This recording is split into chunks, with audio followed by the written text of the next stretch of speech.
So, this happened about 3 years ago, and to this day, I'm still not sure if I handled it the right way. I mean, what are you supposed to do when a complete stranger starts acting like they know your entire life? Anyway, I was living in Kentucky back then, renting this tiny, one-bedroom apartment in a pretty quiet area. Nothing fancy, but it was affordable, and it had a lot of older folks as neighbors, so it was peaceful. Or at least it was, until he moved in. It was late spring when I first noticed him.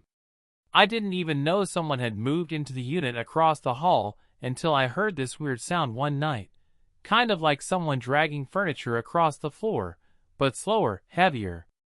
I figured maybe they were rearranging or something, so I let it slide. People move in, they make noise. No big deal. The next morning, though, I saw him. I was heading out to my car for work, and there he was, standing by his door, just staring at me. He looked to be in his late 40s, tall and wiry, with a mop of grayish hair that looked like it hadn't seen a comb in years. He had this kind of far-off look in his eyes, like he wasn't really seeing me, but something behind me. Hey," I said, trying to be friendly. Nothing. Just this blank stare. So I did what any normal person would do. I awkwardly shuffled past him and got in my car. Weird first impression, but hey, maybe he was shy.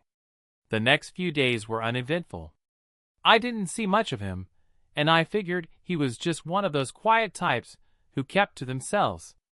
But then, about a week later, things got strange. I was coming back from the grocery store when I saw him again. This time, he was sitting on the stairs, clutching a notebook.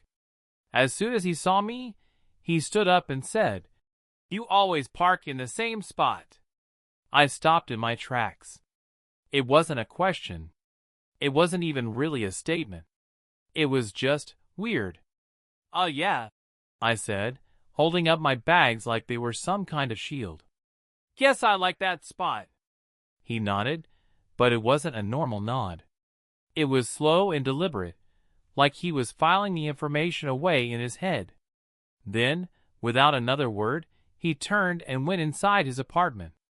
Now, I know what you're thinking. Maybe he was just socially awkward.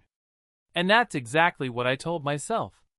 But the next morning, when I came out to my car, I found a piece of paper tucked under my windshield wiper. It wasn't a note or anything, just a single page torn out of a notebook, completely blank. I looked around, but the parking lot was empty. No sign of him, or anyone else for that matter. I shrugged it off, figuring it was just some random trash that got stuck there. But then, it happened again. And again. Every morning, for the next 3 days, there was a blank piece of paper on my windshield. At this point, I was starting to get annoyed. I mean, who does that? So, on the 4th night, I stayed up late, keeping an eye on my car from my living room window. Around 2 a.m., I saw him. He was standing by my car, holding his notebook. He didn't leave anything this time. He just stood there, staring at it like he was trying to memorize every scratch and dent. My heart was pounding, but I didn't do anything.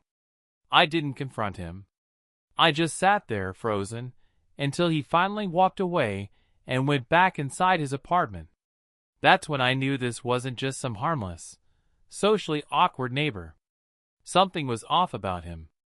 And things were about to get a whole lot worse. After that night, I couldn't shake the unease. I mean, what was he doing out there? Why my car? Why me? I tried to convince myself it wasn't a big deal, but you know how your brain likes to replay weird stuff over and over until it doesn't feel so small anymore? Yeah, that was me all day, every day. I decided to start parking in a different spot, thinking maybe that would throw him off. And for a couple of days, it seemed to work. No blank pages, no late-night visits. I was starting to relax a little. But then, one morning, I walked out to my car and saw something that made my stomach drop. It wasn't a blank page this time. It was a photograph. At first, I thought it might have been a flyer or something, but when I picked it up, I realized it was a Polaroid. An old one, too, with that faded, washed-out look.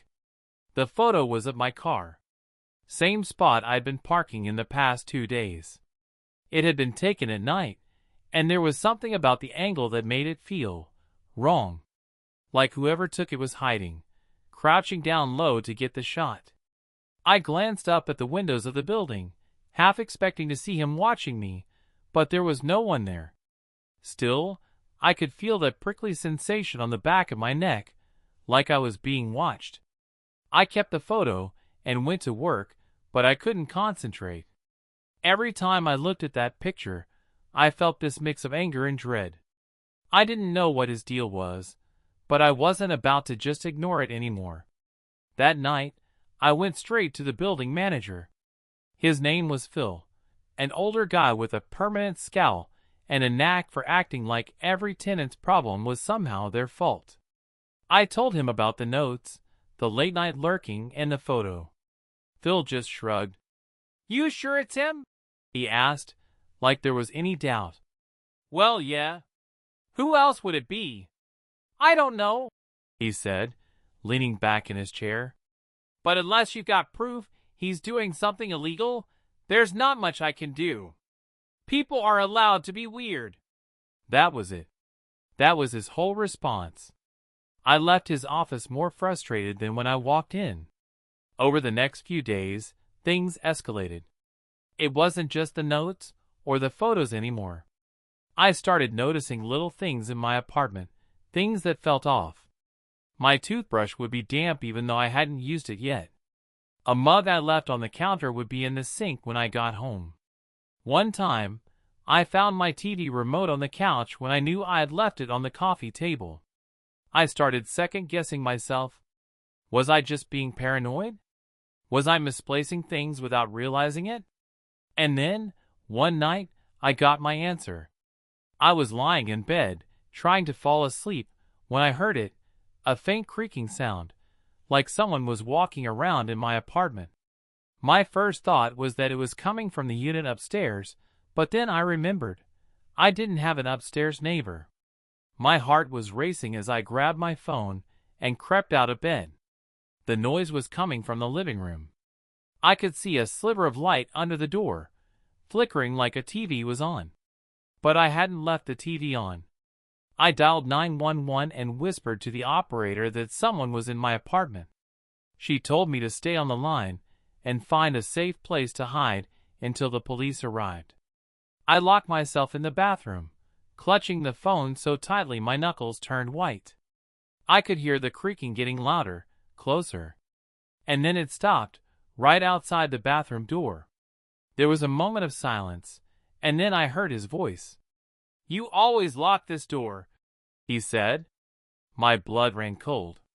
I didn't answer. I didn't move. A few seconds later, I heard the front door open and close. When the police finally arrived, he was gone. They found no signs of forced entry, no fingerprints, nothing. The only thing they did find was his notebook, sitting on my kitchen counter. Inside were pages and pages of notes about me. What time I left for work. What time I came home. What groceries I bought. What shows I watched. And then, near the back, there was a list. My name was at the top. I stared at that notebook as the officers flipped through it, my stomach twisting tighter with every page. It wasn't just little observations. It was my whole life, laid out in creepy, obsessive detail. He'd been watching me for weeks, maybe longer. The officers assured me they'd do everything they could to find him.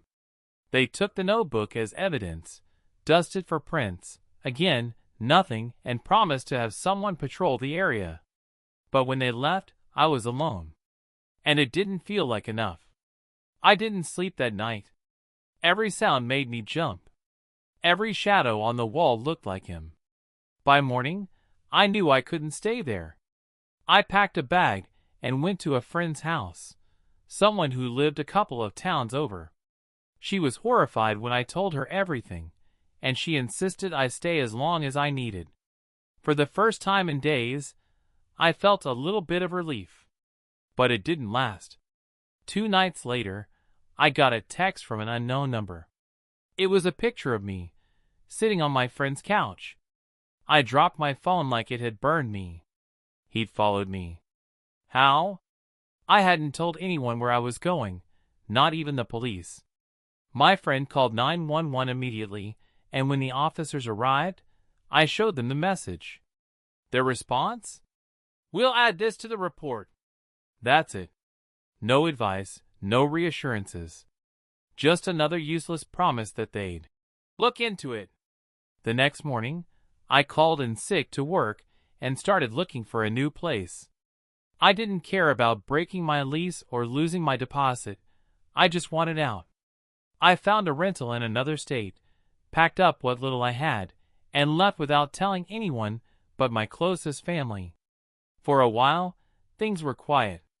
I settled into my new place, got a new phone number, and tried to move on. But even after months had passed, I couldn't shake the paranoia. Every time I saw someone who looked even vaguely like him, my heart would race. And then, one day, I got a package in the mail. It didn't have a return address, just my name written in shaky, almost childlike handwriting. My stomach flipped as I opened it. Inside was a single Polaroid. It was my new apartment, taken from the parking lot. I called the police, of course, but what could they do? The package had been sent through a P.O. box, paid for in cash. There was no way to trace it. I started to feel like I was losing my mind. How could someone keep this up for so long without getting caught? I thought about moving again, but what was the point? If he found me once, he'd find me again. And then, one night, I finally got my answer. I was coming home late from work, my arms full of takeout bags, when I noticed something strange. My apartment door was slightly open. I froze. My first instinct was to run, but then I saw movement inside. A shadow passed across the window. I don't know what came over me. Maybe it was exhaustion, or maybe I was just done being scared. But instead of running, I stormed inside shouting, "Who the hell is in here?" The living room was empty, but the door to my bedroom was ajar. I could see the faint glow of my bedside lamp spilling into the hallway. I crept closer, my heart pounding so loud it drowned out everything else. When I pushed the door open, I saw him. He was sitting on the edge of my bed, holding his notebook, flipping through the pages like he was reading a bedtime story. For a second, we just stared at each other. Then he smiled, a slow, unnerving smile that didn't reach his eyes. "You always come home late on Fridays," he said. I didn't think.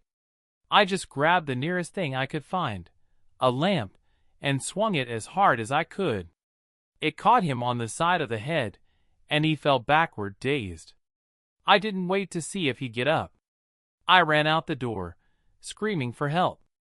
The police arrived minutes later and finally caught him. Turns out, his name was Greg, and he wasn't just some weird neighbor. He had a record, breaking and entering, stalking, you name it. But here's the part that still keeps me up at night. When they searched his apartment, they found a wall covered in Polaroids. Photos of me, my car, my old apartment, my new one, every place I'd ever been. And in the center of it all was a note, scrawled in red ink. "Soon!" He's in prison now, but I still don't feel safe. Because if there's one thing I've learned, it's that people like Greg don't need a reason. They don't need logic. They just need someone to notice.